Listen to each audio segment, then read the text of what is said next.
আসসালামু আলাইকুম viewers, welcome to knowledge 710। আশা করছি সকলে ভালো আছেন।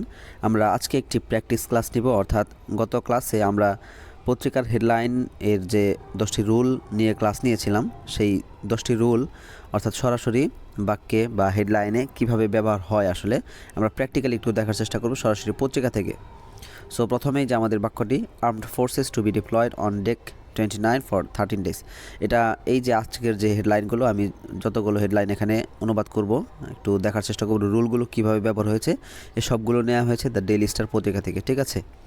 সো ডেইলি স্টার থেকে এখানে সরাসরি গুগল ডক্সে নিয়ে আসা হয়েছে। এর কারণ হচ্ছে ডেইলি স্টার যে হোম পেজ, ঠিক আছে, সেখানে প্রচুর পরিমাণে অ্যাড আসে। সে অ্যাডের কারণে অ্যাড পপ আপ হয়, একটু বিরক্তি বোধ হয়, ঠিক আছে। সেই কারণে ওইখান থেকে কপি করে ডক্সে নিয়ে এসেছি। সো খেয়াল করুন আমাদের যে প্রথম headline, armed forces to be deployed on Dec 29 for 13 days. এখানে এই যে আমাদের রুল একটা ছিল, অর্থাৎ ফিউচার ইভেন্টস বর্ণনা করার জন্য টু ইনফিনিটিভ, ঠিক আছে, ইনফিনিটিভ ব্যবহার করা হবে, সেটা এখানে ব্যবহার করা হয়েছে টু বি ডিপ্লয়েড প্যাসিভ, ঠিক আছে। আর্মড ফোর্সেস সশস্ত্র বাহিনী, আর্মড ফোর্সেস সশস্ত্র বাহিনী বা সেনাবাহিনীকে কী করা হবে, টু বি ডিপ্লয়েড। এই বাক্যটি মূলত কী ছিল, উইল বি ডিপ্লয়েড বা ইজ টু বি ডিপ্লয়েড অথবা is going to be deployed এরকম ছিল। সো উইল দিলেই বেশি বোঝা যায়, তো উইল বি ডিপ্লয়েড এরকম ছিল। কিন্তু এটাকে হেডলাইন হিসেবে গ্রহণ করার কারণে এই উইলের পরিবর্তে এখানে টু বসানো হয়েছে। আমাদের 10টি রুলের মধ্যে একটি রুল ছিল ফিউচার ইভেন্টস বর্ণনা করার জন্য ইনফিনিটিভ ব্যবহার করা হবে। So armed forces to be deployed, সশস্ত্র বাহিনী মোতায়েন করা হবে। কখন মোতায়েন করা হবে, অন ডেক 29 ডিসেম্বরের 29 তারিখে, ঠিক আছে। হেডলাইনের ক্ষেত্রে এই যে ডিসেম্বর, এটা সংক্ষেপে ডেক লেখা হয়। সো অন ডেক 29 ডিসেম্বর 29 তারিখে, কত দিনের জন্য, ফর 13 ডেজ 13 দিনের জন্য। আমাদের পরবর্তী হেডলাইন হচ্ছে Gaza now unrecognizable from space. এই যে এখানে খেয়াল করুন আমাদের একটি রুল ছিল টু বি ভার্ব অথবা লিঙ্কিং ভার্বগুলো বাক্যে উজ্জ্ব থাকবে যদি সেটা হেডলাইন হয়, ঠিক আছে। সেই কারণে এখানে দেখা যাচ্ছে গাজা নাও, এখানে ইজ একটা ভার্ব উজ্জ্ব রয়েছে, Gaza now is unrecognizable from space, অর্থাৎ গাজা হচ্ছে এখন আনরিকগনাইজেবল অর্থ হচ্ছে যে দেখা যায় না, চেনা যায় না, বোঝা যায় না, ঠিক আছে।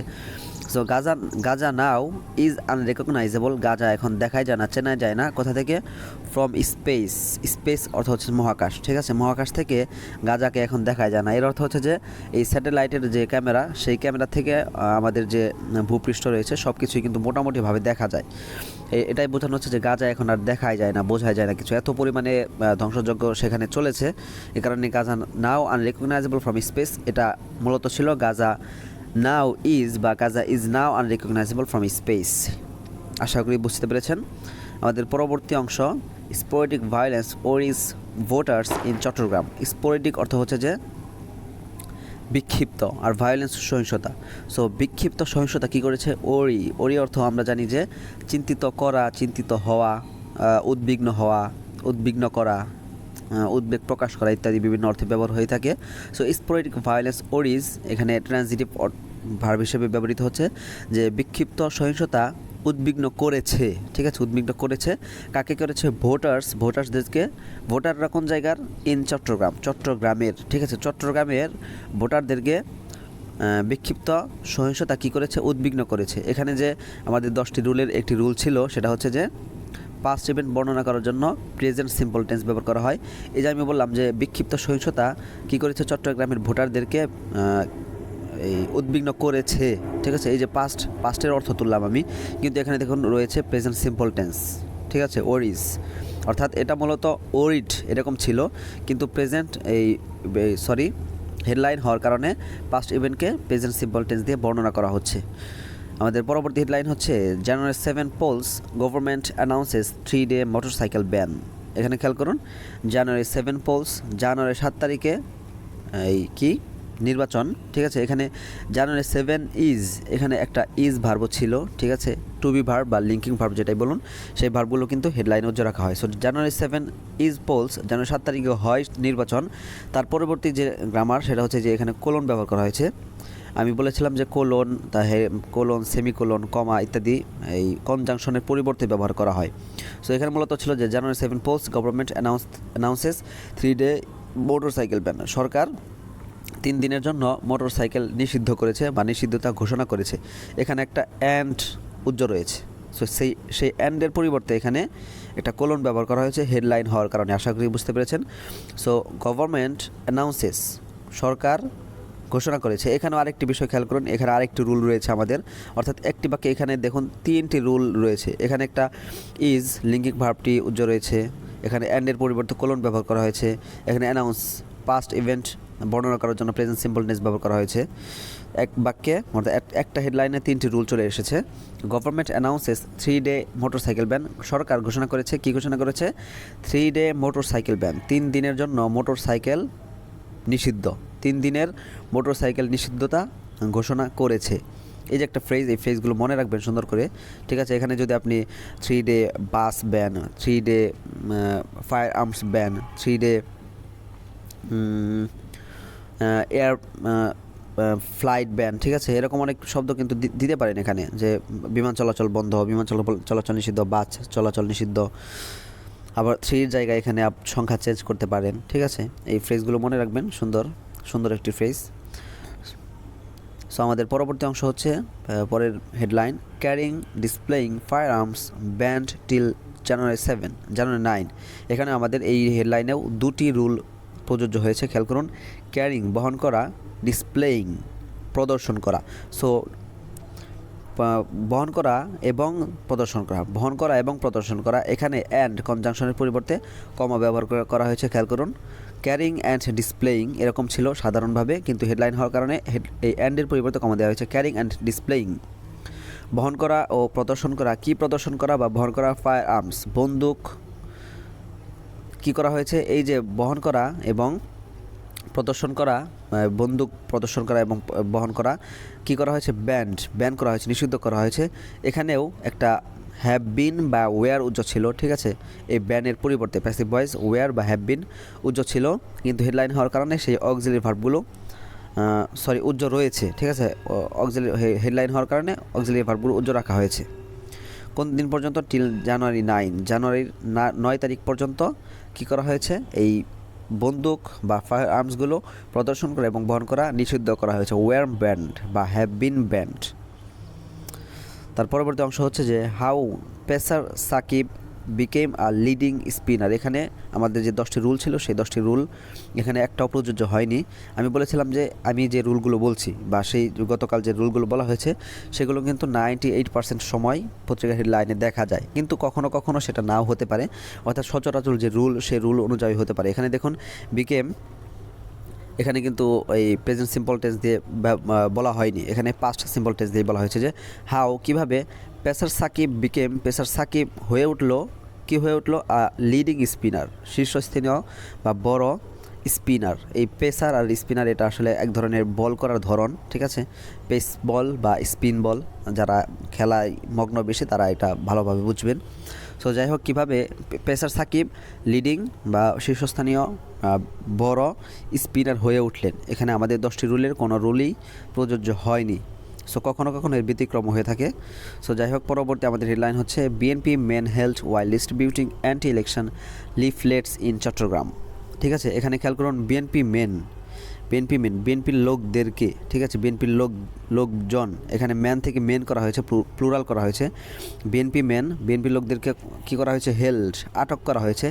এখানেও আমাদের অক্সিলারি ভার্বকে উজ্জ্ব রাখা হয়েছে, সেটা হচ্ছে যে হ্যাভ বিন হেল্ড অথবা ওয়ার হেল্ড। এই হোল্ড মানে হচ্ছে আটক করা, হোল্ডের বিভিন্ন অর্থ ধরা, রাখা, আবার আটক করা অর্থ। So BNP main were held অথবা হ্যাভ বিন হেল্ড, ঠিক আছে? বিএনপির লোকদেরকে আটক করা হয়েছে। কখন আটক করা হয়েছে? ওয়াইল ডিস্ট্রিবিউটিং, বিতরণের সময়। কি বিতরণের সময়? অ্যান্টি ইলেকশন লিফলেটস, নির্বাচন বিরোধী লিফলেট বা প্রচারপত্র, নির্বাচন বিরোধী প্রচারপত্র বিতরণের সময় বিএনপি মেন ওয়ার হেল্ড বা হ্যাভ বিন হেল্ড, বিএনপির লোকদেরকে আটক করা হয়েছে। কোথায়? ইন চট্টগ্রামে। পরের অংশ হচ্ছে আমাদের ইসি আনিসুর ভোজ tough actions against biased election officials. খেয়াল করুন, ইসি আনিসুর ইলেকশন কমিশনার, এই ইলেকশন কমিশনার সংক্ষেপে লেখা হয়েছে ইসি, আর আনিসুর রহমান। দেখুন একটি বিষয় খেয়াল করুন, পত্রিকার হেডলাইনগুলো বা যে কোনো হেডলাইন খুবই ছোট করে লেখা হয়, খুবই ক্যাচি করার জন্য, মানে এই হেডলাইনটা পড়ার পরে যেন ভিতরে একটা আগ্রহ জাগে যে আসলে কী বলা হলো, ঠিক আছে। এই সংক্ষেপ করার জন্য অনেক শব্দ বাদ দেওয়া হয়। এখানে খেয়াল আনিসুর রহমান ছিল, তার নাম কিন্তু পুরো নাম আনিসুর রহমান, কিন্তু আনিসুর রহমান লেখেনি, শুধু আনিসুর লিখেছে সংক্ষিপ্ত করার জন্য। So EC Anisur, election commissioner Anisur কী করেছে, ভোজ অর্থ হচ্ছে সংকল্প করা, প্রতিশ্রুতি দেওয়া ইত্যাদি, ঠিক আছে। So EC Anisur EC election commissioner Anisur কী করেছে, সংকল্প করেছে। কিসের সংকল্প করেছে, টাফ অ্যাকশনস, কঠোর পদক্ষেপের সংকল্প করেছে। কাদের বিরুদ্ধে কঠোর পদক্ষেপ, এগেনস্ট বায়াসড ইলেকশন অফিশিয়ালস, এগেনস্ট বিরুদ্ধে, বায়াসড অর্থ হচ্ছে যে পক্ষপাতী বা পক্ষপাত বিশিষ্ট বা পক্ষপাতী ইলেকশন অফিশিয়ালস, নির্বাচন কর্মকর্তা। পক্ষপাতদুষ্ট বা পক্ষপাতী নির্বাচন কর্মকর্তাদের বিরুদ্ধে কঠোর পদক্ষেপের প্রতিশ্রুতি নিয়েছে EC Anisur Rahman, election commissioner Anisur. এখানে যে রুলটি প্রযোজ্য হয়েছে সেটা হচ্ছে ভোজ, past events present simple tense দিয়ে ব্যবহার করা হয়েছে, ভোট ছিল, ঠিক আছে। হেডলাইন হওয়ার কারণে প্রেজেন্ট সিম্পল টেন্স ব্যবহার করা হয়েছে। আমাদের পরের হেডলাইন হচ্ছে encourage voters to come to polling stations, EC Rashida tells candidates. আগে অর্থটি খেয়াল করুন, এনকারেজ অর্থ হচ্ছে উৎসাহিত করা, সো উৎসাহিত করুন, এখানে ইম্পারেটিভ সেন্টেন্স সরাসরি। ইসি এনকারেজ ভোটার্স, কী করুন, ভোটারদেরকে উৎসাহিত করুন, কী করতে উৎসাহিত করুন, টু কাম আসতে, কোথায় আসতে, টু পোলিং স্টেশন নির্বাচন কেন্দ্রে, পোলিং স্টেশন এই শব্দগুলো খেয়াল রাখবেন, পোলিং স্টেশন নির্বাচন কেন্দ্র। সো ভোটারদেরকে নির্বাচন কেন্দ্রে আসতে উৎসাহিত করুন, উদ্বুদ্ধ করুন। এই কথাটি কে বলেছে, EC Rashida tells candidates, election commissioner Rashida tells বলেছে ক্যান্ডিডেটস প্রার্থীদেরকে। এখানে দুটি রুল প্রযোজ্য হয়েছে, সেটা হচ্ছে এখানে এই যে ভোটারদেরকে নির্বাচন কেন্দ্রে আসতে উদ্বুদ্ধ করুন, এই কথাটি কে বলেছে, ইসি রাশিদা ক্যান্ডিডেট বা প্রার্থীদেরকে বলেছে। এই যে এখানে কমাটি খেয়াল করুন, এখানে মূলত একটা উইচ ছিল। আমরা জানি উইচ এটা একটা রিলেটিভ প্রোনাউন, ঠিক আছে, বা কোয়েশ্চেন ওয়ার্ড কনটেক্সট অনুযায়ী। তবে এখানে মূলত একটা রিলেটিভ প্রোনাউন, যেটা কি করেছে, এই ইসি ইলেকশন কমিশনার রাশিদা প্রার্থীদেরকে বলেছে। এই রিলেটিভ প্রোনাউন এটা এখানে মূলত একটা কনজাংশনের মধ্যে কাজ করছিল, ঠিক আছে। আমরা জানি যে একটা রিলেটিভ প্রোনাউন একটা রিলেটিভ ক্লজকে জোড়া দেয়, বাট একটা রিলেটিভ প্রোনাউন কখনো ইন সাম কেসেস এই রিলেটিভ প্রোনাউনগুলো কনজাংশন হিসেবে ব্যবহৃত হয়। এখানে মূলত এটা কনজাংশন হিসেবে ছিল। সে encourage voters to come to polling station which EC Rashida tells candidates, ভোটারদেরকে এই নির্বাচন কেন্দ্রে আসতে উদ্বুদ্ধ করুন, যেটা কি করেছে EC Rashida tells election commissioner Rashida বলেছে কাদেরকে, ক্যান্ডিডেটস প্রার্থীদেরকে বলেছে। এখানে টোল্ড ছিল, টোল্ডকে এই পাস্ট ইভেন্টকে প্রেজেন্ট সিম্পল টেন্স দিয়ে ব্যবহার করা হয়েছে হেডলাইন হওয়ার কারণে। আশা করি বুঝতে পেরেছেন। পরবর্তী অংশ হচ্ছে যে verifying candidates অ্যাফিডেভিটস should be mandatory. এখানেও আমাদের কোনো রুল প্রযোজ্য হয়নি।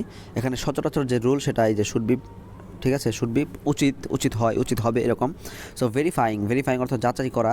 সো ভেরিফাইং কি যাচাই করা, ক্যান্ডিডেটস অ্যাফিডেভিটস প্রার্থীদের অ্যাফিডেভিট, ঠিক আছে, প্রার্থীদের অ্যাফিডেভিট যাচাই করা, শুড বি উচিত হবে, উচিত কি ম্যান্ডেটরি বাধ্যতামূলক, অর্থাৎ প্রার্থীদের অ্যাফিডেভিট যাচাই করা শুড বি ম্যান্ডেটরি বাধ্যতামূলক। এখানে আমাদের 10টি রুলের কোনো রুল প্রযোজ্য হয়নি, অর্থাৎ আমি যে 10টি রুল বলেছিলাম সেগুলো হচ্ছে হেডলাইন সচরাচর যে আমরা রুল জানি, গ্রামার জানি, সেগুলোর বাহিরে গিয়ে এক্সেপশনাল কিছু রুল যেগুলো হেডলাইনে ব্যবহার করা হয়।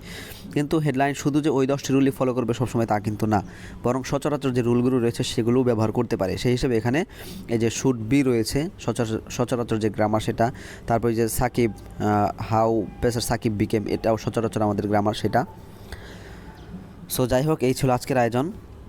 অর্থাৎ আরেকটি বিষয় বলে রাখি, যখন আপনি একটা বাক্যে প্রেজেন্ট সিম্পল টেন্স দেখবেন তখন অবশ্যই বুঝবেন এটা অ্যাক্টিভ ভয়েসে রয়েছে এবং এটা পাস্ট ইভেন্ট বর্ণনা করা হচ্ছে।